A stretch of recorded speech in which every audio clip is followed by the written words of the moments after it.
Hello hi friends, ಹೇಗಿದ್ದೀರಾ? ಚೆನ್ನಾಗಿದ್ದೀರಾ ಅಂದ್ಕೊತೀನಿ. ನಾನು ಕೂಡ ಚೆನ್ನಾಗಿದ್ದೀನಿ. Welcome to Shyamla Bheemraj YouTube channel. ಇವತ್ತು ನಾನು ಮಾಡ್ಕೊತಾ ಇರೋದು ವೆಜ್ ಫ್ರೈಡ್ ರೈಸ್ ಮಾಡ್ಕೊತಾ ಇದ್ದೀನಿ. ಯಾವ ಥರ ಮಾಡ್ಕೊತೀನಿ ನೋಡ್ಕೊಳ್ಳೋಣ ಬನ್ನಿ. ಮೊದಲಿಗೆ ಇಲ್ಲಿ 2 ಕಪ್ಪು ಅಕ್ಕಿ ತೊಳೆದ್ಬಿಟ್ಟು ಅನ್ನಕ್ಕೆ ಇಟ್ಟಿದ್ದೀನಿ. ನಾನು ಮುಂಚೆನೇ ಅನ್ನ ತಣ್ಣಗಾಗಬೇಕಲ್ವ, ಹಾಗಾಗಿ ಅನ್ನ ರೆಡಿ ಇದ್ದರೆ 10 ನಿಮಿಷದಲ್ಲಿ ವೆಜ್ ಫ್ರೈಡ್ ರೈಸ್ ಮಾಡ್ಕೋಬೋದು. ತುಂಬಾ ಸಿಂಪಲ್ಲಾಗಿರುತ್ತೆ, ಟೇಸ್ಟಿ ಕೂಡ ಇರುತ್ತೆ. ಹಾಗಾಗಿ ಇವಾಗ ನಾನು ತರಕಾರಿ ಏನೆಲ್ಲ ಹಾಕ್ಕೊತೀನಿ ನೋಡ್ಕೊಳ್ಳೋಣ ಬನ್ನಿ. ನಾನಿಲ್ಲಿ ಬೀನ್ಸು ಕಟ್ ಮಾಡಿ ಇಟ್ಕೊತಾ ಇದ್ದೀನಿ. ಚಿಕ್ಕದಾಗಿ ಕಟ್ ಮಾಡಬೇಕು. ಬೀನ್ಸು ಕೂಡ ತುಂಬಾ ಚಿಕ್ಕದಾಗಿ ಕಟ್ ಮಾಡಬೇಕು. ಅದಾದ ನಂತರ ಇಲ್ಲಿ 1 ಕ್ಯಾರೆಟ್ ಕೂಡ ಅದೇ ಥರ ಚಿಕ್ಕದಾಗಿ ಕಟ್ ಮಾಡಿ ಇಟ್ಕೊತಾ ಇದ್ದೀನಿ. ನೋಡಿ, ಎಷ್ಟು ಚಿಕ್ಕದಾಗುತ್ತೋ ಅಷ್ಟು ಚಿಕ್ಕದಾಗಿ ಕಟ್ ಮಾಡ್ಕೋಬೇಕು.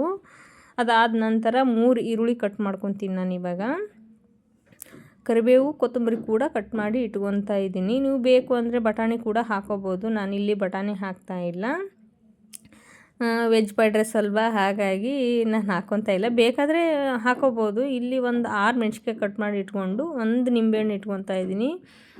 ಡ್ರೈ ಫ್ರೂಟ್ಸು ಅಂದರೆ ಗೋಡಂಬಿ, ದ್ರಾಕ್ಷಿ ಇಟ್ಕೊತಾ ಇದ್ದೀನಿ. ಅದಾದ ನಂತರ ಒಂದು ಬಾಣಲಿ ಇಟ್ಬಿಟ್ಟು ಸ್ವಲ್ಪ ತುಪ್ಪ ಹಾಕ್ಕೊತಾ ಇದ್ದೀನಿ. ತುಪ್ಪ ಜಾಸ್ತಿ ಹಾಕಲ್ಲ, ಮಕ್ಕಳೆಲ್ಲ ತಿಂತಾರಲ್ವ, ಹಾಗಾಗಿ ಕೆಮ್ಮಾಗುತ್ತೆ ಅಂದು ಸ್ವಲ್ಪ ತುಪ್ಪ ಹಾಕಿ ಅದಕ್ಕೆ ಒಂದು ಸ್ವಲ್ಪ ಎಣ್ಣೆ ಕೂಡ ಹಾಕ್ಕೊತಾ ಇದ್ದೀನಿ. ಎಣ್ಣೆ ಕಾಯ್ದ ನಂತರ ಜೀರಿಗೆ ಹಾಕ್ಕೊತೀನಿ. ಕಟ್ ಮಾಡಿ ಇಟ್ಕೊಂಡಿರುವಂಥ ಈರುಳ್ಳಿ ಕೂಡ ಹಾಕ್ತೀನಿ. ಈರುಳ್ಳಿನೂ ತುಂಬ ಬೇಯಿಸೋ ಅವಶ್ಯಕತೆ ಇಲ್ಲ, ಫ್ರೈಡ್ ರೈಸ್ ಅಲ್ವಾ, ಹಾಗಾಗಿ ಫುಲ್ ಫ್ರೈ ಮಾಡೋ ಅವಶ್ಯಕತೆ ಇರಲ್ಲ. ಇವಾಗ ಕಟ್ ಮಾಡಿ ಇಟ್ಕೊಂಡಿರುವಂಥದ್ದು ಕ್ಯಾರೆಟು, ಬೀನ್ಸು, ಅದ್ರ ಜೊತೆಗೆ ಕರಿಬೇವು ಕೂಡ ಹಾಕ್ಕೊತಾ ಇದ್ದೀನಿ. ಹಸಿಮೆಣ್ಸಿನ್ಕಾಯಿ ಕೂಡ ಹಾಕ್ಕೊತಾ ಇದ್ದೀನಿ ಕಟ್ ಮಾಡಿ ಇಟ್ಕೊಂಡಿರುವಂಥದ್ದು. ಈಗ ಗೋಡಂಬಿ, ದ್ರಾಕ್ಷಿ ಕೂಡ ಹಾಕ್ಕೊತಾ ಇದ್ದೀನಿ. ನೋಡಿ, ಫುಲ್ ಫ್ರೈ ಆಗೋ ಅವಶ್ಯಕತೆ ಇರಲ್ಲ, ಫ್ರೈಡ್ ರೈಸ್ ಅಲ್ವಾ, ಹಾಗಾಗಿ ಸ್ವಲ್ಪ ಉಪ್ಪು, ಅರ್ಧ ನಿಂಬೆಹಣ್ಣು ರಸ ಹಾಕ್ಕೊತೀನಿ. ನೀವು ಬೇಕು ಅಂದರೆ ಹಾಕ್ಕೋಬೋದು, ಬೇಡ ಅಂದರೆ ಬಿಡ್ಬೋದು ನಿಂಬೆಹಣ್ಣು ರಸ. ನಾನಿಲ್ಲಿ ಹಾಕ್ಕೊತೀನಿ.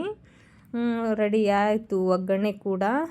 ಬನ್ನಿ ಇವಾಗ ಹೇಗಿದೆ ಅಂತ ಟೇಸ್ಟ್ ಮಾಡೋಣ. ತುಂಬಾ ಚೆನ್ನಾಗಿದೆ. ಇಷ್ಟ ಆದರೆ ಲೈಕ್ ಮಾಡಿ, ಶೇರ್ ಮಾಡಿ, ಕಮೆಂಟ್ ಮಾಡಿ, ಸಬ್ಸ್ಕ್ರೈಬ್ ಮಾಡ್ಕೊಳ್ಳಿ. ನಾನು ಮಾಡೋ ವಿಡಿಯೋ ಎಲ್ಲ ತಲುಪುತ್ತೆ. ಮತ್ತೆ ಸಿಗ್ತೀನಿ ನೆಕ್ಸ್ಟ್ ಲಾಗಲ್ಲಿ.